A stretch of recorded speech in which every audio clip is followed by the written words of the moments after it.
To begin, open WhatsApp on your phone.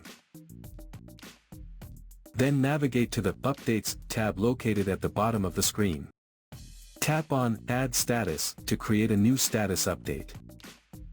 You can capture a new photo or video, or choose one from your gallery. Before posting, tap Status at the bottom of the screen. Here, you will see three options.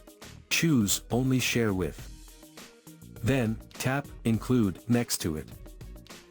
Then select the people you want to share your status with, and then tap OK. Now, tap Done to save your changes. You can add text, stickers, effects, everything you normally do. Finally, tap the Send button to share your status.